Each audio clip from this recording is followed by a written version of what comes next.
Bismillahirrahmanirrahim. Assalamualaikum warahmatullahi wabarakatuh. Baik, ini video selanjutnya yaitu video kedua untuk pertemuan kita yang keempat ini. Baik, diperhatikan dengan baik. Kita masuk ke poin pertama yang sudah saya sebutkan di video pertama tadi ya. Bahwasanya ada macam-macam isim khobar, macam-macam isim mansub atau nasab yang isim itu ada 7 ya. Nah, di sini akan Ustaz sebutkan satu persatu dan dijelaskan secara singkat. Yang pertama ada khobar kana. Apa sih khobar kana itu? Maka di sini Ustaz berikan ininya makna khobar kana. Khobar kana sebenarnya kita tinggal ini aja. Khobar kana adalah khobar mubtada yang kemasukan kana dan saudara-saudaranya. Jadi mudah mengingatnya. Khobar kana berarti antum cari aja khobar mubtada. Kita tinggal nambahkan di depannya kana atau saudara-saudara kana. Maka itu akan berubah menjadi khobar kana. Tapi berubah. Yang tadinya asalnya rafa menjadi nasab. Contoh.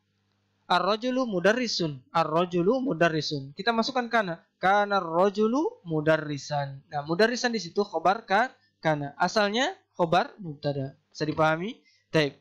Itu ya. Untuk makna khobar kana. Taib. Kita masuk ke macam-macam khobar kana. Sebenarnya secara ini kalau diperinci, macam-macam khobar kana itu ada 4. Tapi sesuai di buku, ya, kalau ditanya macam-macam khobar kana jangan dijawab 4, tapi jawab dengan jawaban 3 ya. Ingat, di buku macam-macam khobar kana ada 3 ya. Baik, ada 3. Ingat, macam-macam khobar kana ada 3. Yang pertama, ada macam khobar yang berasal dari isim dhahir. Isim dhahir ya, contohnya tadi. Ar-rajulu mudarrisun, atau kana ar-rajulu mudarrisan. Mudarrisan di sini dia isim dhahir. Makanya tandanya nanti fathah, isim dhahir. Banyak ya contohnya, diantaranya itu ya. Itu isim dhahir. Macam pertama yaitu isim khobar kana yang isim berasal dari isim dhahir. Kemudian yang kedua, khobar kana yang khobar tersebut adalah syibhul jumlah. Di sebelumnya kita udah bahas tentang syibhul jumlah. Maka kalau ada syibhul jumlah dan dia ada di posisi khobar mubtada dan jumlah mubtada khobar ini kemasukan kana, maka dia akan berubah menjadi apa? Khobar kana yang berasal dari syibhul jumlah. Contoh, ingat syibhul jumlah ini terdiri dari dzaraf dan mudhaf ilaih atau jar dan majrur. Contoh yang jar majrur misalnya kanal ustazu fi ma'hadina. Fi ma'hadina ini khobar kana. Ya, khobar kana tapi dia syibhul jumlah. Baik. Karena ada huruf jar dan isim majrur. Misal yang dzaraf kemudian mudhaf ilaih, kanatil kutubu indal ulama. Indal ulama ini dzaraf juga mudhaf dan mudhaf ilaih. Ya. Baik. Yang ketiga, yang terakhir, macam-macam khobar kana yaitu khobar yang berasal dari jumlah. Dan jumlah ini terbagi 2 sebagaimana kita udah bahas. Ada jumlah ismiyah dan juga ada jumlah fi'liyah. Berarti kalau ada jumlah yang khobar mubtadanya itu jumlah ismiyah, dia akan nanti jadi khobar mubtada, jadi khobar kana dari jumlah ismiyah. Begitu juga dengan jumlah fi'liyah. Kalau ada khobar mubtada yang jumlah fi'liyah, kemasukan kana sebelumnya, maka dia akan berubah menjadi khobar kana yang dari jumlah fi'liyah. Contoh misalnya, kana talibu fikruhu sahihun. Kana talibu fikruhu sahihun. Fikruhu sahihun itu isim khobar kana jumlah ismiyah ya. Fikruhu ini fikruhu sahih ini jumlah ismiyah, maka khobar kananya jumlah ismiyah. Atau yang khobar kana yang jumlah fi'liyah, contoh hal kanal ulama'u yusafiruna li talibil ilmi. Yusafiruna di sini jumlah fi'liyah, dia menjadi khobar kana. Itu ya, bisa dipahami. Kita lanjut. Isim inna. Apa sih isim inna? Isim inna adalah mubtada yang dimasuki inna atau saudara-saudaranya. Jadi kalau ini mubtada yang kemasuki inna. Ya. Jadi isim inna adalah mubtada yang kemasukan inna. Selanjutnya ada macam-macam isim inna. Macam-macam isim inna ada dua. Isim inna itu ada dua karena berasal dari mubtada ya. Macam-macam mubtada juga ada dua. Jadi ada isim mu'rab, ada isim mabni. Kalau itu dimulai dari isim yang mu'rab, maka dia disebut dengan isim inna yang mu'rab. Kalau dia mulai dari yang mabni, maka dia isim macam-macam isim inanya mabni. Mudah sekali ya diingat. Diingat lagi isim mu'rab sama isim mabni bagaimana ya. Diulang-ulang pelajarannya insya Allah akan ketemu ya. Taib itu isim inna ya. Baik, kita lanjutkan ke maf'ulun bih. Taib, maf'ulun bih, definisi maf'ulun bih adalah isim mansub. Ingat, maf'ulun bih adalah isim mansub yang menunjukkan sesuatu yang dikenal perbuatan. Jadi secara singkat maf'ulun bih adalah objek. Bisa dipahami? Ya, maf'ulun bih adalah objek. Misal contoh, ahfazul Qur'ana. Al-Qur'ana di sini jadi objek. Saya sedang menghafal Al-Qur'an. Nah, di sini Al-Qur'an itu objek. Saya sedang menghafal. Menghafal apa? Al-Qur'an. Itu ya. Itu maf'ulun bih.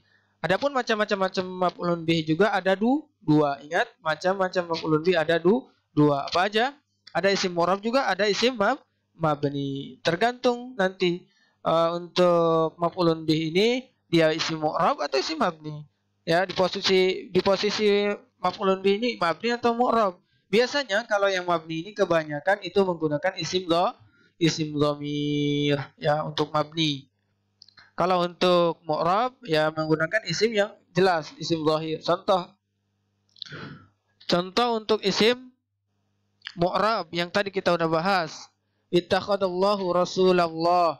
Ra'ayna abak. Itu isim zahir, isim mu'rab ya, abak, mu'rab, berubah-berubah ya. Nah, kalau isim mabni contoh ra'aituka. Kak di sini isim zahir, isim dhamir, maka dia mabni. Enggak mungkin ra'aituki, nanti beda lagi artinya. Bukan saya setelah melihat kamu laki-laki, tapi kalau ra'aituki saya telah melihat kamu perempuan. Beda ya, beda arti nanti. Jadi seperti itu ya untuk maf'ulun bih. Saya ulangi, maf'ulun bih apa? Isim mansub yang sebenarnya secara singkatnya adalah objek yang menunjukkan sesuatu yang dikenai perbuatan atau disebut dengan objek. Baik, lanjut ke maf'ulun bih. Apa sih maf'ulun bih? Maf'ulun bih adalah isim mansub yang menerangkan waktu dan atau tempat terjadinya perbuatan. Jadi kalau maf'ulun bih yang akan menerangkan waktu dan tempat kejadian. Ya, jadi sebenarnya hampir mendekati dengan maf'ul bih, tapi ini untuk khusus ya untuk maf'ul bih menunjukkan ke waktu dan tempat. Contoh darosnal fikha lailatal ahadi. Di sini sebenarnya udah ada maf'ulun bih juga di sini. Al-fikha ya. Nah, lailatal ahadi ini adalah maf'ulun bih. Menunjukkan apa? Waktu ya. Waktu kejadiannya kapan? Malam Ahad itu. Kemudian yang menunjukkan tempat contohnya waqafat thalibu amamal fasli. Di sini ada amamal fasli. Amamal fasli ini amama ini dzaraf atau maf'ulun bih, maf'ulun bih yang menunjukkan tempat. Iya, tempat depan ya, depan kelas. Ya, baik dari sini kita simpulkan untuk maf'ulun bih sebenarnya kita bisa sebut dengan dzaraf.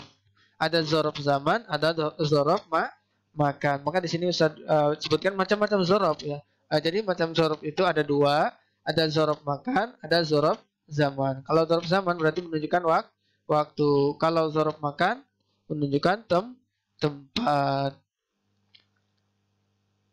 Taib, ada macam-macam dzaraf di sini ya. Afwan tadi macam-macam dzaraf sesuai dengan maf'ulun bih. Nah, sekarang macam-macam dzaraf terkait dengan munsorif dan ghairu munsorif. Jadi ada dua macam-macam dzaraf, ada dzaraf mutasarrif dan dzaraf ghairu mutasarrif. Apa sih dzaraf mutasarrif? Yaitu dzaraf yang kadang sebagai dzaraf dan yang lainnya. Jadi berubah-berubah. Ya, kadang dia jadi dzaraf, kadang tidak. Itu ya untuk dzaraf mutasarrif. Kalau yang kedua dzaraf ghairu mutasarrif artinya dzaraf yang tidak berubah. Dia tetap jadi zorof. Di sini ada contoh banyak sekali ya. Untuk yang zorof mutasarrif contohnya lail. Nah, lail ini bisa berubah-berubah, bisa jadi zorof, bisa jadi tidak. Masaun juga sama. Sobah, sana, syahrun, yaum, sa'ah, kemudian wastun dan yang lainnya ya. Taib. Kalau yang zorof ghairu mutasarrif ini biasanya kebanyakan dari zorof zorof makan ya, kebanyakan. Ada amama, waro'a, khalfa, fauqa, tahta, baina, inda, haula, asna. Ini adalah zorof yang ghairu mutasarrif yang tidak berubah. Jadi dia tetap zorof, tidak menjadi apa-apa. Dia tetap jadi zorof. Itu ya. Insyaallah kita lanjutkan di video ketiganya. Barakallahu fiik. Jazakumullahu khairan.